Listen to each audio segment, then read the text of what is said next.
Capítulo 2. Mais uma geração perdida. Parecia que o mundo inteiro passava pelo lounge do setor de desembarque do Aeroporto Internacional de Los Angeles naquele verão. Ginastas amadores excelentes, maratonistas, arremessadores de discos, saltadores com vara, jogadores de basquete, levantadores de peso, jockeys e seus cavalos, nadadores, esgrimistas, jogadores de futebol, atletas de nado sincronizado, jornalistas do mundo inteiro, dirigentes, patrocinadores, agentes, e um tenista amador canadense de 15 anos. Todos foram para Los Angeles no verão de 1984, apesar de apenas um deles estar fazendo uma grande mudança. Esse foi o ano dos Jogos Olímpicos de Los Angeles, uma era dourada de muito sol e excelência muscular, de centenas de milhares de pessoas amontoadas no Coliseu e no Rose Bowl, onde Mary Lou Retton precisava de 1:10 para vencer a competição individual de ginástica e conseguiu, e onde Carl Lewis ganhou 4 medalhas de ouro correndo muito rápido e pulando muito longe. Também foi o ano em que migrei para os Estados Unidos, um garoto canadense perdido, com um pau que parecia não funcionar, seguindo para Hollywood para morar com o pai. Em Ottawa, antes de eu ir embora, uma menina tentou transar comigo, mas fiquei tão nervoso que tomei 6 cervejas antes e não consegui fazer nada. Àquela altura, já fazia algum tempo que eu bebia, comecei pouco depois do dia em que levei minha mãe até o altar para se casar com aquele homem maravilhoso, Keith. E ele é maravilhoso mesmo. Keith vivia pela minha mãe. A única coisa que me irrita em Keith é que ele sempre fica do lado dela. Ele é o protetor da minha mãe. Não sei quantas vezes ela fez algo que me incomodou e tive que ouvir de Keith que aquilo nunca havia acontecido. Algumas pessoas chamariam isso de gaslighting. Outras, por sua vez, chamariam de gaslighting. E é gaslighting mesmo. Mas a minha família se mantinha unida por causa de um homem, e ele era Keith Morrison. Enfim, voltemos ao meu pênis. Não entendi que havia uma associação entre a bebida e o fato de que minhas partes íntimas não funcionavam. E ninguém poderia saber disso. Ninguém.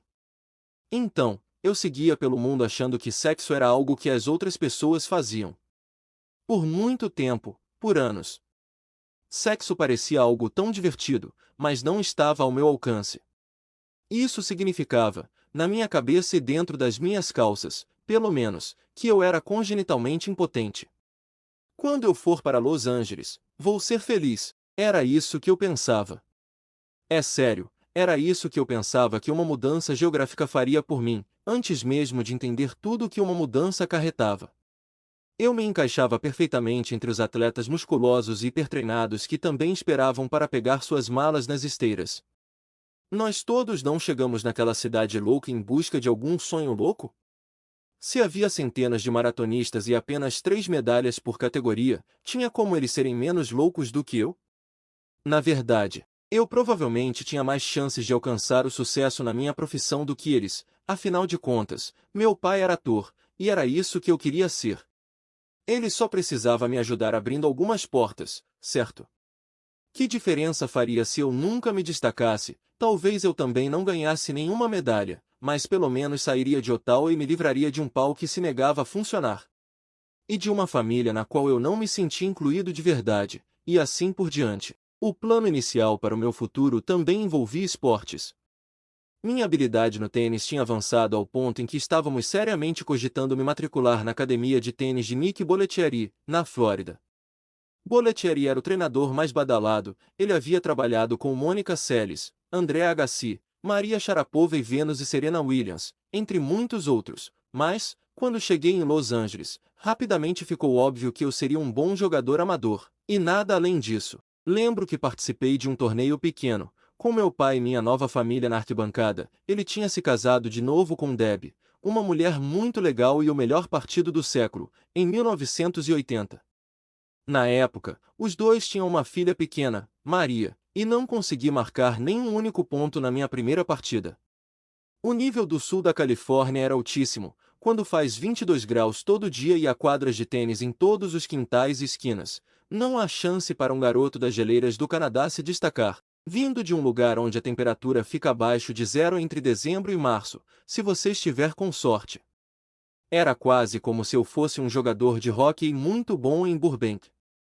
Então foi definido. Meus sonhos de me tornar o próximo Jimmy Connors rapidamente desapareceram quando me deparei com saques de 160 km por hora de deuses californianos bronzeados de 11 anos chamados Chad, mas com D maiúsculo. Era hora de procurar uma nova profissão. Apesar do choque de realidade, amei Los Angeles à primeira vista. Eu adorei a vastidão da cidade, suas possibilidades, a oportunidade de começar de novo, sem mencionar que uma temperatura diária de 22 graus Celsius era uma baita diferença de Ottawa. Além disso, quando me dei conta de que não iria viver do tênis e alguém me explicou que eu poderia ganhar dinheiro atuando, logo mudei de foco. Aquilo não seria tão difícil de conquistar quanto parecia. Para começo de conversa, meu pai estava inserido nesse mercado, e eu desconfiava que a atenção que eu receberia nesse trabalho me deixaria tão radiante quanto uma árvore de Natal. Eu já tinha muita prática em casa, aprendi a declamar frases impactantes sempre que havia uma tensão no ar, ou quando eu ficava com vontade de ser o centro das atenções. Quando eu fazia um bom trabalho, me sentia seguro e amparado. Eu podia até ser um menor desacompanhado, mas, quando conseguia arrancar risadas dos outros, uma plateia inteira, minha mãe, minhas irmãs, os Murray, meus amigos da escola, ficava de pé e me aplaudia. Também ajudou o fato de, 3 semanas depois de começar o segundo ano do ensino médio no meu novo colégio muito prestigioso e caro, valeu, pai, eu ter sido escalado para o papel principal da peça da escola. Isso mesmo, senhoras e senhores, vocês estão olhando para George Gibbs em Our Town, de Thornton Wilder. Atuar era uma coisa natural para mim. Por que eu não iria querer fingir ser outra pessoa? Meu Deus! Acho que meu pai sentia que isso iria acontecer. Depois de eu ser escalado para Our Town, corri para casa para dar a notícia e encontrei um livro chamado Acting with Style, Atuação com Estilo, em cima da minha cama. Havia a seguinte dedicatória no interior: mais uma geração perdida. Outra droga para mim. Com amor. E não fazia tão mal quanto o álcool já começava a fazer. Na verdade, estava cada vez mais difícil acordar depois de uma noite de bebedeira. Não em dias da semana, eu ainda não tinha chegado a esse ponto. Mas com certeza nos fins de semana. Porém, antes de tudo, eu precisava terminar os estudos. Naquele lugar novo, eu era o canadense pálido de língua afiada, e, por algum motivo, os adolescentes adoram um forasteiro. Nós parecemos exóticos, especialmente quando temos sotaque canadense e conseguimos recitar os nomes de todos os jogadores do Toronto Maple Leafs. Além disso, meu pai era o cara do Old Spice. Fazia anos que meus colegas de classe ligavam suas televisões e encontravam meu pai vestido de marinheiro em um dia de folga, com sua jaquetinha e um gorro preto, jogando aquela garrafa branca icônica para figurantes sem barba enquanto os incentivava: arrume sua vida com Old Spice. Não era Shakespeare, mas ele era famoso o suficiente. Era alto, bonito e muito engraçado, e era meu pai. Meu pai também bebia. Toda noite, ele chegava de algum sete, ou de nenhum sete, se servia de um copo generoso de vodka tônica e anunciava: esta foi a melhor coisa que me aconteceu hoje. Ele dizia isso se referindo a um drink. Sentado ao lado do filho, em um sofá em Los Angeles. Então tomava mais uns 4 copos e levava o quinto para a cama. Meu pai também me ensinou muitas coisas boas. Mas com certeza me ensinou a beber. Não é por acaso que minha bebida favorita era uma vodka com tônica dupla, que sempre me fazia pensar: esta foi a melhor coisa que me aconteceu hoje. Só que havia uma diferença bem grande. Na manhã seguinte, sem exceção, meu pai acordava às 7, bem disposto. Ele tomava banho e passava seu pós-barba, que nunca era Old Spice, e saía para ir ao banco, para encontrar o seu agente ou para o set. Ele nunca perdia um compromisso. Meu pai era o melhor exemplo de um beberrão funcional. Eu, por outro lado, já tinha dificuldade para acordar e sussurros entre as pessoas que bebiam perto de mim surgiam. Eu via meu pai tomando 6 drinks de vodka com tônica e tendo uma vida perfeitamente funcional, então achava que isso era possível. Achava que seria capaz de fazer a mesma coisa. Mas havia algo à espreita nas minhas sombras e nos meus genes, como uma fera escondida em um lugar escuro, algo que eu tinha, e meu pai, não. Levaria uma década para descobrirmos o que era. Alcoolismo, dependência química, pode usar o nome que quiser, mas eu prefiro usar aquela coisa terrível. Mas eu também era George Gibbs. Não lembro o que meus colegas de classe acharam daquele novato que tinha aparecido com sua palidez e seu sotaque canadense, mas não fazia diferença para mim. O site SparkNotes descreve Gibbs como um típico garoto norte-americano. Astro local do beisebol e presidente da sua turma de último ano do ensino médio. Ele também é inocente e ingênuo. É um bom filho, mas é difícil para George conter suas emoções, talvez impossível. Encaixava direitinho. Em casa, porém, meu pai estocava vodka por todo o canto. Em uma tarde, ele e Debbie saíram, e eu resolvi beber. Conforme a ardência quente da bebida descia pela minha garganta e minhas entranhas, senti aquele bem-estar, aquela tranquilidade, aquela sensação de que tudo ficaria bem. Vi as nuvens do meu quintal em Ottawa e resolvi dar uma volta por Los Angeles, caminhar naquela alegria, naquele paraíso de 22 graus Celsius. A estrela da peça da escola vagando feito um odisseu bêbado por ruas lotadas de astros. Clancy Seagal, escrevendo para o Observer de Londres sobre os Jogos Olímpicos de 1984 em Los Angeles, comentou que, sempre que visitava a cidade, sentia estar atravessando um invólucro discreto que separa Los Angeles do restante do mundo, sofrido e real.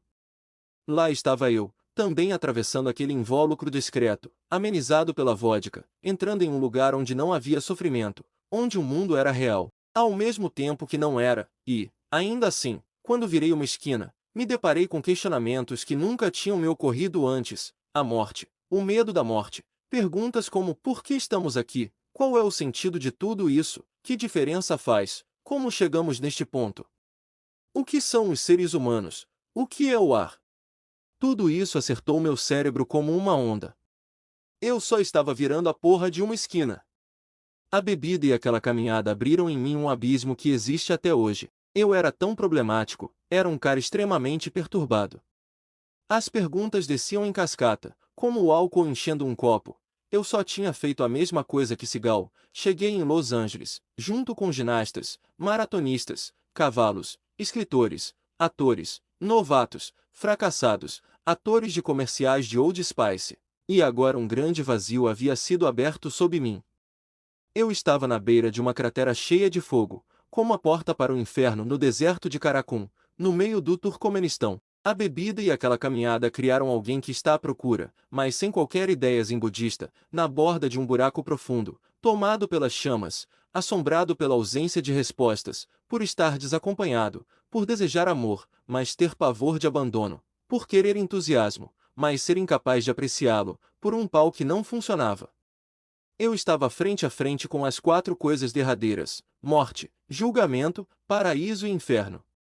Um garoto de 15 anos diante da escatologia, tão perto que conseguia sentir o cheiro da vodka no próprio hálito.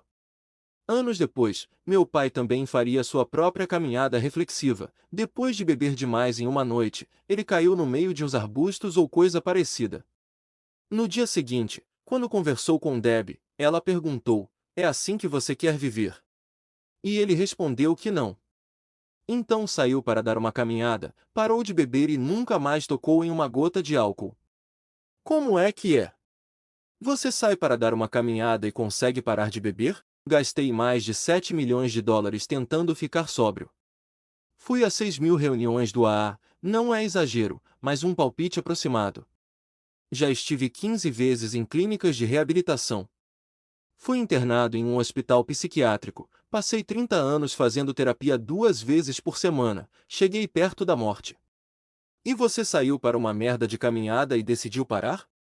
Vou dizer onde você pode enfiar a sua caminhada. Mas meu pai não é capaz de escrever uma peça, estrelar Friends, ajudar os desamparados. E não tem 7 milhões de dólares para gastar em nada. A vida tem suas compensações, acho. Isso me leva à pergunta: eu trocaria de lugar com ele?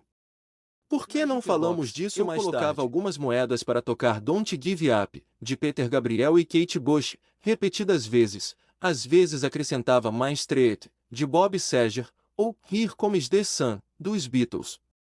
Um dos motivos para amarmos o 101 Coffee Shop era porque eles mantinham a jukebox atualizada. Além disso, o lugar tinha um clima de velha Hollywood, com cabines estofadas em couro caramelo e a sensação de que alguém super famoso poderia aparecer a qualquer momento. fingindo que a fama não muda nada, sabe? Em 1986, eu tinha certeza de que a fama mudaria tudo, e ansiava por ela mais do que qualquer outra pessoa na face da Terra. Eu precisava dela. Era a única coisa que daria um jeito em mim. Eu tinha certeza. Morar em Los Angeles significava esbarrar em celebridades de vez em quando, ou você poderia assistir a Billy Crystal no Improv, perceber que Nicolas Cage estava na mesa ao lado, e eu sabia que eles não tinham problemas, na verdade, todos os seus problemas tinham desaparecido.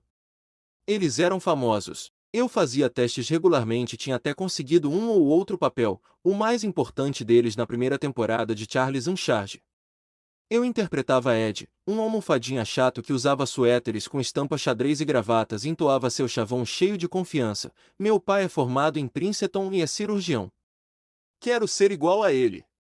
Mas era um trabalho, na televisão, e, quando dei por mim, estava matando aula para passar tempo em lanchonetes com garotas que gostavam do meu sotaque, da minha tagarelice, da minha carreira promissora na TV e da minha capacidade de prestar atenção ao que elas diziam.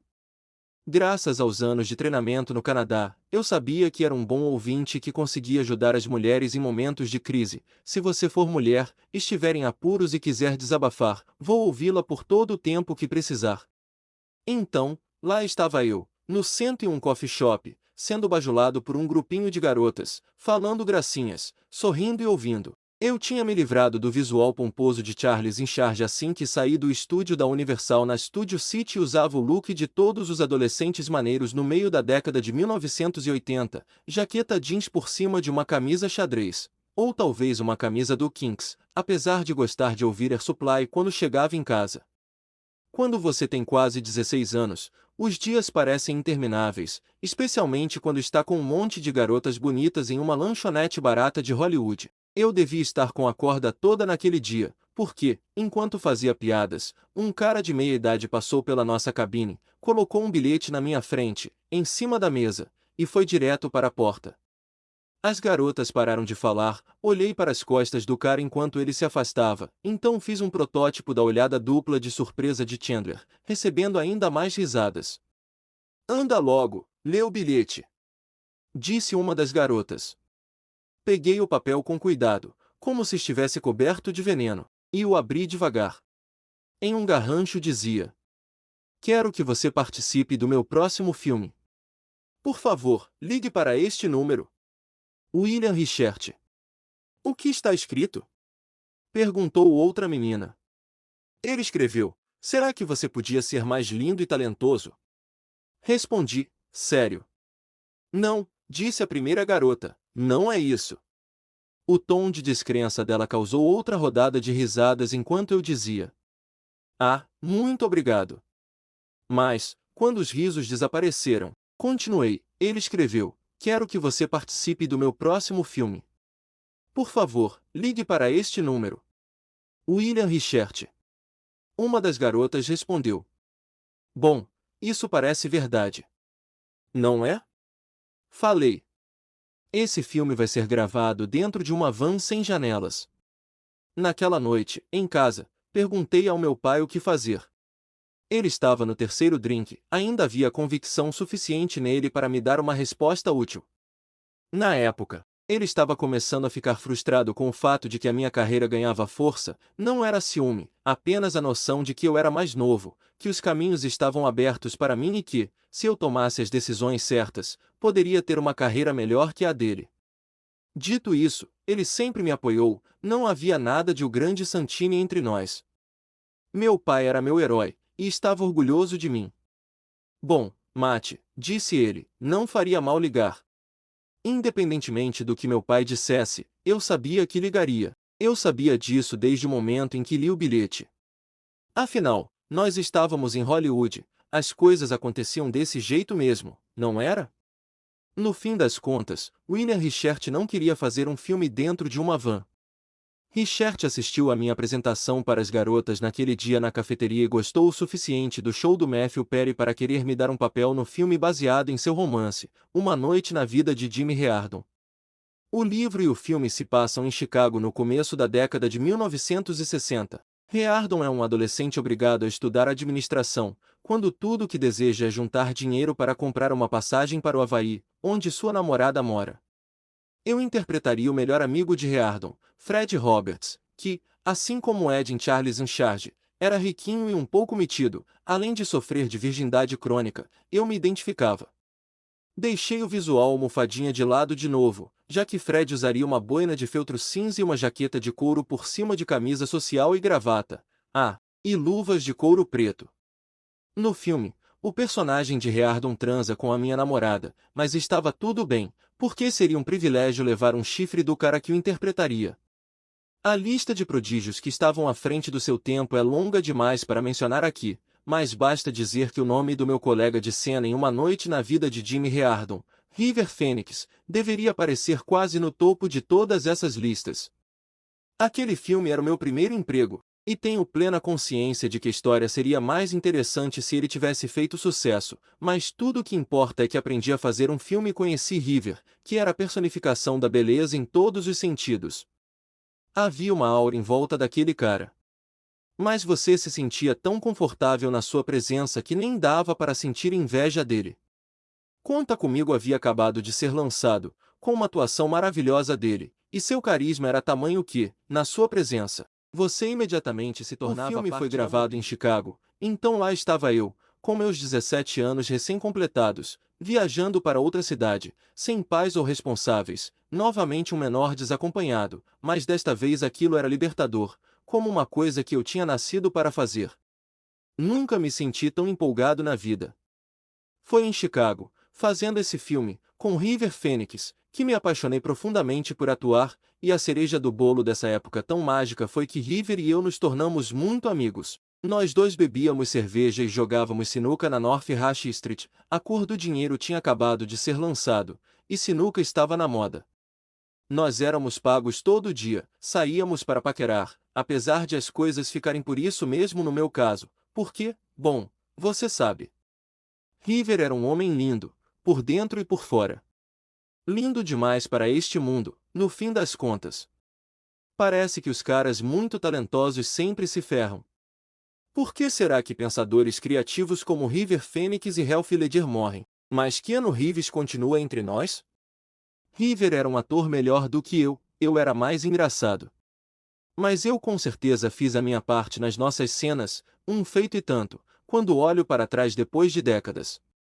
Porém, mais importante, River simplesmente enxergava o mundo de um jeito diferente do restante de nós, e isso tornava fascinante, carismático e, sim, lindo, não no sentido de modelo da Gap, apesar de ele também ser bonito desse jeito, mas no sentido de não existe ninguém igual a ele no mundo. Sem mencionar que ele trilhava em disparada o caminho do estrelato, apesar de nunca agir como se as pessoas precisassem saber disso. E, em algum momento durante toda essa mágica, River Phoenix e eu conseguimos gravar um filme juntos. Mais tarde, River diria que não ficou satisfeito com seu desempenho em Jimmy Riardon, alegando que não era a pessoa certa para o papel. Para mim, ele era a pessoa certa para todos os papéis. Ele conseguia fazer tudo. Lembro de assisti-lo em Quebra de Sigilo, ele fazia escolhas que ninguém mais tinha coragem de fazer. Sem mencionar que atuou de igual para igual com lendas como Robert Redford e o maravilhoso Sidney Poitier. Se você nunca assistiu a esse filme, deveria, é muito divertido. O filme que nós fizemos acabaria sendo um fracasso de bilheteria, mas isso não importava. Estávamos em um lugar lindo e mágico, mesmo que fosse só a North Rush Street da gélida Chicago. Foi a melhor experiência da minha vida e eu sabia disso. Meu trabalho acabou em cerca de 3 semanas, mas o pessoal do filme, provavelmente River, na verdade, gostou tanto de mim que me manteve lá até o fim das gravações. Melhor, impossível. Uma noite, sozinho no meu quarto minúsculo no Hotel Tremont, enquanto a produção se encerrava, ajoelhei no chão e falei com o universo. Não se atreva a se esquecer disso. E eu nunca esqueci. No entanto, a mágica não dura para sempre. As lacunas que você preenche voltam a se abrir. É quase como um jogo. Talvez fosse porque eu sempre tentava preencher um vazio espiritual com alguma coisa material. Não sei. De toda forma, quando o último dia de filmagem chegou, sentei na cama do meu quarto de hotel em Chicago e chorei.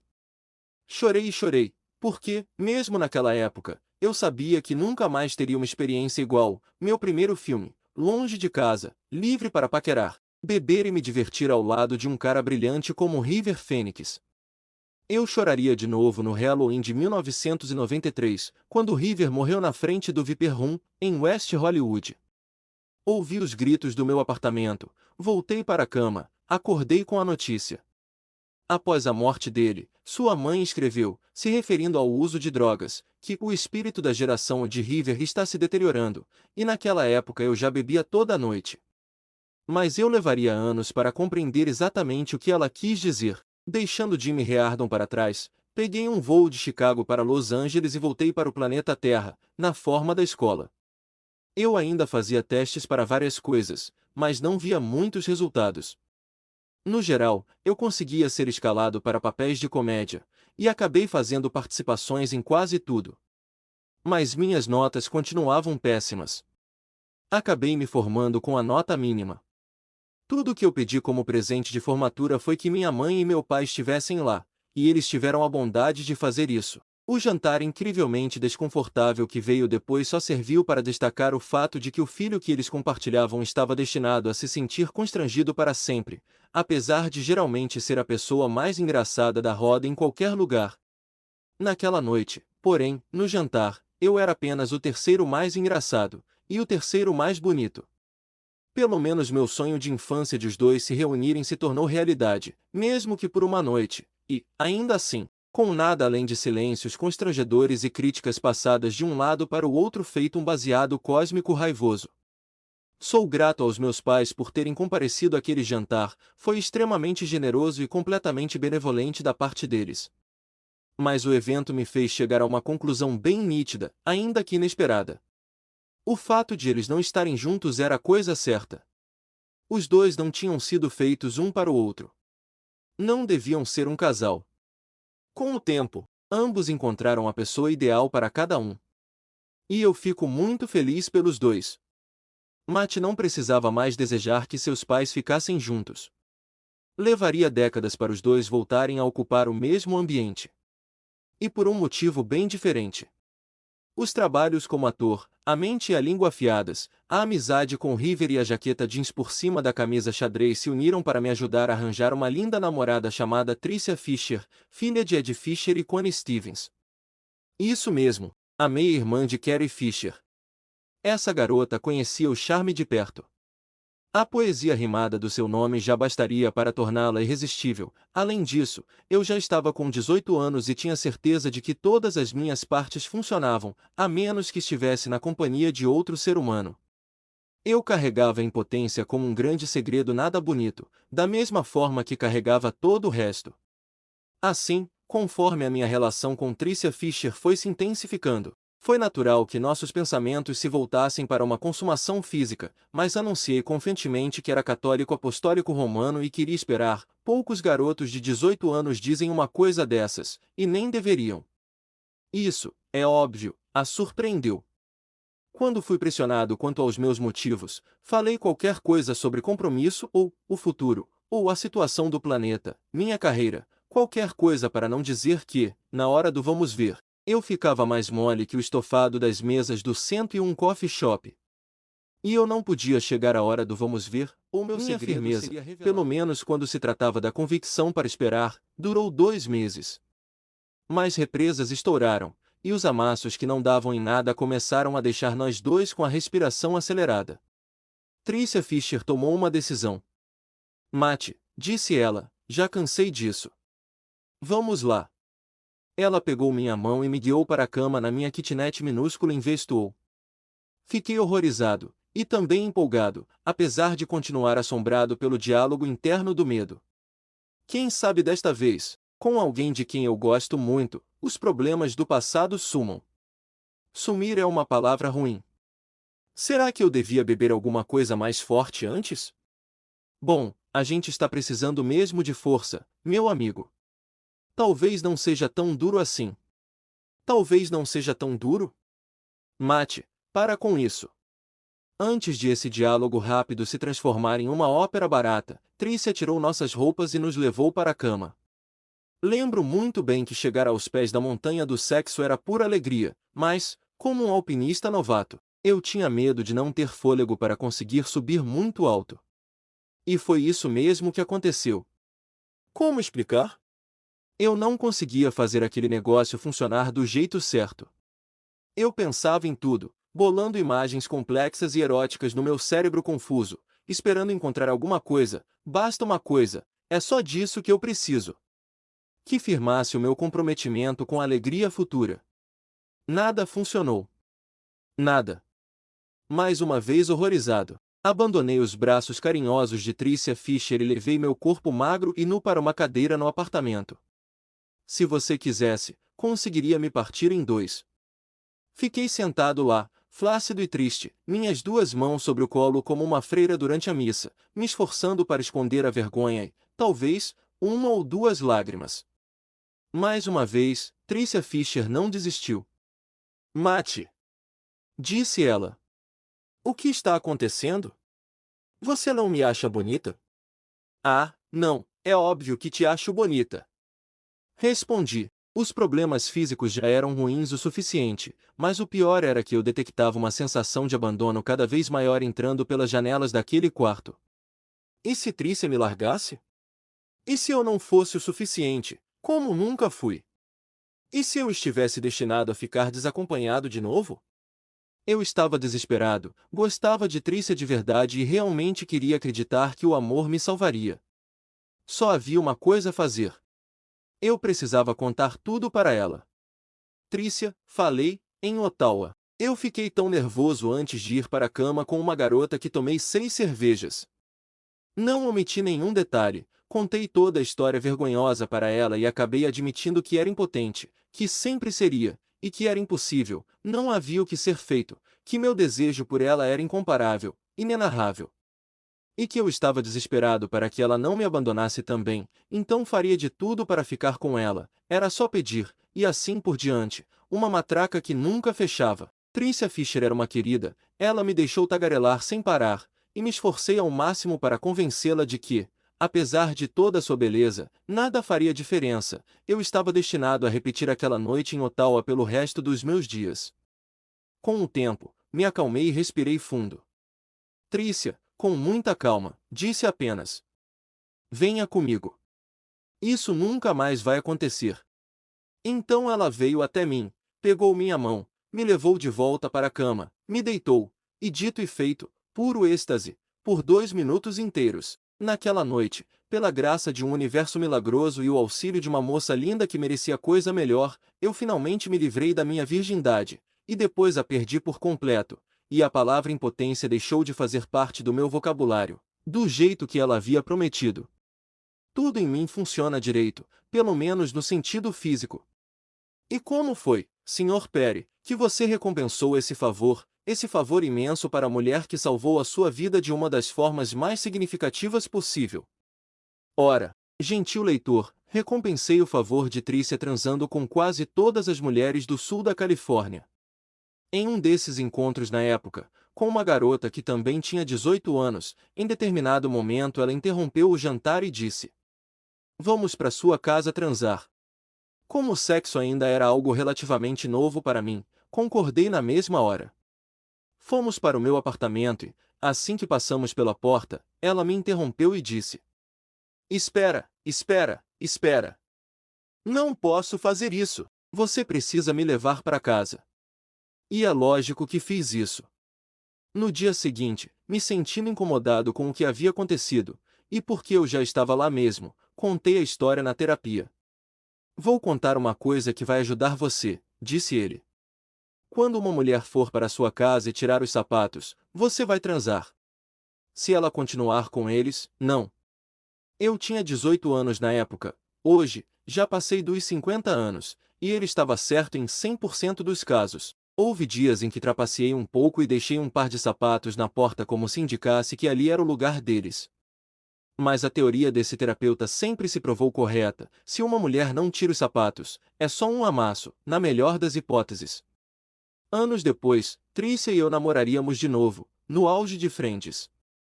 Ela não me abandonou, mas os antigos medos voltaram à tona, e terminei a relação. Eu só queria sentir de verdade, queria acreditar de verdade, que ela não me abandonou. Talvez as coisas se saíssem melhores. Talvez a vodka com tônica não se tornasse minha bebida favorita. Talvez tudo fosse diferente. Ou talvez não. Mas agradeço a Trícia e a todas que vieram depois. E, a todas as mulheres que abandonei simplesmente por medo de que elas me abandonassem, peço perdão do fundo do meu coração. Se eu soubesse na época tudo o que sei agora. Interlúdio.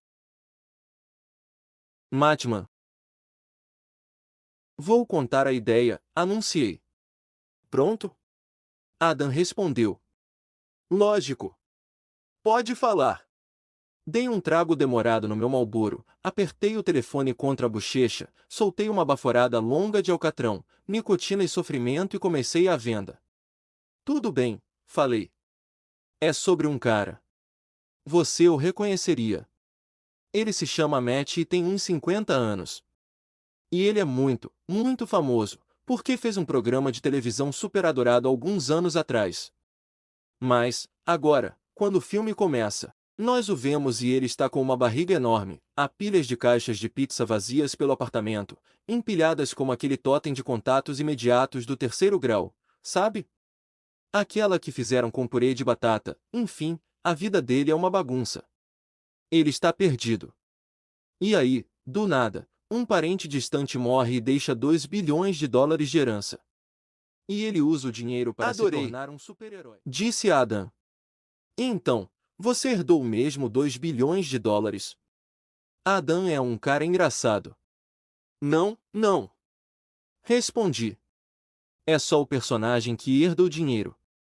Você se empolgou com a ideia? Por quê? Se gostou, qual é o nosso próximo passo? Você é o cara. Não sou o cara, na verdade, disse Adam, apesar de nós dois sabermos que ele é. Apreciei sua modéstia, mas modéstia não leva nem a um vá se fuder em Hollywood. Como assim? Perguntei. É óbvio que você é o cara.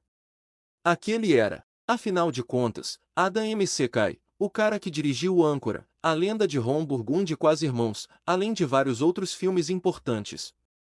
Na época em que conversávamos, ele estava fazendo Não Olhe para Cima, o filme sobre o asteroide gigante que vem na direção da Terra, sabe? Com estrelas como Leonardo DiCaprio, Jennifer Lawrence, Timothée Chalamet, Mark Rylance, Cate Blanchett, Tyler Perry, Jonah Hill, até Ariana Grande e Meryl Streep. Um elenco incrível. Eu também fiz uma participação em Não Olhe para Cima, e, apesar de estar indo para uma reabilitação na Suíça, fui para Boston gravar minha parte. Lá, dei a ideia de uma fala para Adam, ele adorou e fez dela o auge da cena, e esse sempre é o objetivo esperado, ele acabou não usando a cena, essas merdas acontecem, tudo bem. A questão é que Adam McKay e eu nos demos muito bem, e lá estava ele, adorando a minha ideia. Na época, eu sentia dor nas cicatrizes das cirurgias, por isso precisava de remédios, mas me viciaria neles, é óbvio, o que só prejudicaria ainda mais o meu corpo. Mesmo assim eu estava me sentindo melhor, feliz por ter recebido um telefonema de Adam. Nós só estávamos conversando, mas em Hollywood não existe isso de só conversar, então fiquei pensando por que diabos ele estava me ligando. E, como parecia que ele não estava com pressa de se explicar, aproveitei a oportunidade e contei minha ideia. Enfim, senhor o cara, falei, ignorando sua falsa modéstia. O que você achou? Sabe quando surge uma pausa na conversa que, olhando para trás, você deseja que tivesse durado para sempre, só para não ter que escutar a continuação dela? Acho que você está me confundindo com outra pessoa, disse Adam. O quê?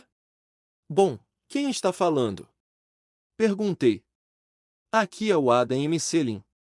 A gente se conheceu há 6 anos. Sou vendedor de computadores. Se você assistiu a Não Olhe para Cima, sabe que no final, bom, digamos apenas que, quando percebi que estava falando com Adam McKay e não Adam McKay, um asteroide grande pra caralho acertou o meu cérebro. Eu faço esse tipo de coisa. Anos antes, Bruce Willis havia vencido o People's Choice Award de melhor ator por O Sexto Sentido e me pediu para apresentá-lo. Naquela noite, nos bastidores, conheci Haley Joel Osment e M. Night Shyamalan, e conversei com os dois por uns 10 minutos. 6 meses depois, eu estava com alguns amigos no Sunset Marquis Hotel. E não é que M. Night Shyamalan apareceu? Oi, Matthew, disse ele, há quanto tempo? Posso me sentar? Ele podia se sentar. O cara tinha acabado de escrever e dirigir O Sexto Sentido. Ele era o próximo Steven Spielberg, é lógico que podia se sentar. Eu já tinha bebido um pouco e estava me divertindo, isso foi na época em que o álcool ainda fazia efeito sozinho. Depois de um tempo, meus amigos foram embora, e ficamos só eu e M. Night, sentados lá, batendo papo. Lembro de perceber que nem tínhamos tocado no assunto de trabalho, só falando sobre amor, perdas, garotas, Los Angeles e todos os outros assuntos sobre os quais as pessoas conversam em bares.